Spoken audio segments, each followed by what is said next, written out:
See, I think a lot of people are trying to get their ad to go viral these days, but I don't think they actually know what that actually means. I mean, in Indonesia especially, there are people who create branded viral content. I don't know that they're so successful.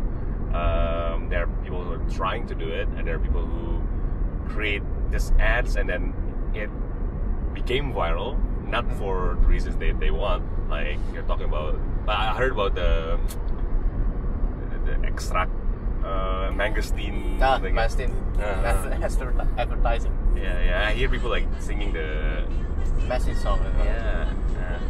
And what are there more like that? Yeah, like like XL, for example, and also like the Axis, the Iritology things.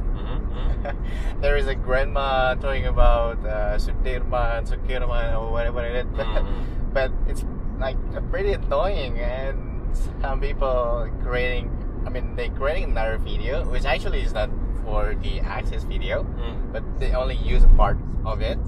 So but that's why that kind of thing that make it viral, and people know it because of the video. But see, I wonder if the agency that handles that would call that a success, because I mean, like, people are sharing it around, but then it's not about the brand anymore, right? It's about their own story, which is what virality is about. Like if you're or like memes is about. You take a certain image, a certain video, and make it your own and tell your own story. Like the howl.net. Like we've been seeing that going viral these days. Picture of the you post. I'll log on to Path and I'll see people posting a picture of themselves. Have you tried before? I tried. I didn't share it because it gave me a range between 24 and 34. Pretty big range. Okay. So for a program, it's not perfect. It's far from perfect. Even the people who program it said it's not that accurate for age. But I think that's part of the reason why people actually shared it, right? Yeah, so some of my friends also sharing some result from the howl.net. They upload it, and then they get a result like 27 or 23. 27 or 30, which actually the age is actually 22 or 23. But I don't know, but they're really happy to share it. I mean, the people like me, they're really young, but they're happy to share it because how mature they look in the photo. And the older people wanted to share the pictures that make them look younger. Yeah. Right. So nobody's saying that, hey, this is my age, but hey, this is how old I could be according to this. See, that's the thing. Like in the beginning, howl.net got spread around because people were using it to poke fun at Microsoft, saying, hey, look at this, they failed again, right? And then that story got picked up by BuzzFeed and then those type of portals. They started creating these articles that poke fun at celebrities, saying how like Lindsay Lohan looked really old and all that stuff.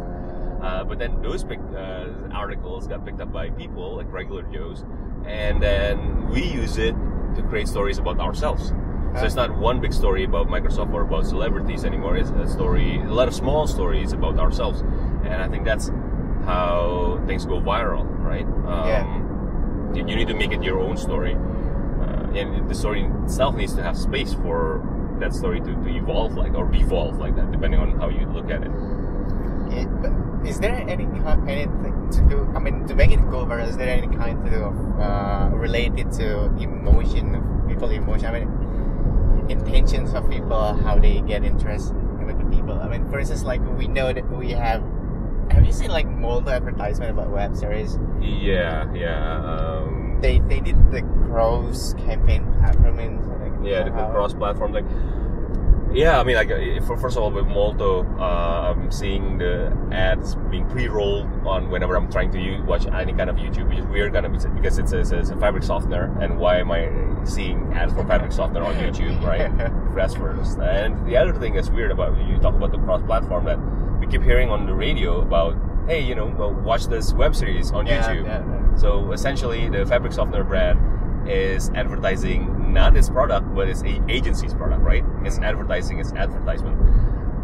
And I bet that happens because the agency said, like, hey, you need to seed the views first. You need to get some views to make people share it. And if you have enough, reach critical mass, you reach the tipping point, then it'll go viral. Which I don't think is the case, because the examples that we're talking about, it's all about evoking emotion, right? You see viral videos that are scary, many people share it around because they want to scare other people, or like funny ones, or the ones that make you go, oh, right? Because with the kittens and stuff like that. But none of those things need the creator to pay for it to go viral, right? Yeah, exactly. It's like if you pay for it, that means it didn't evoke the right emotion. Okay.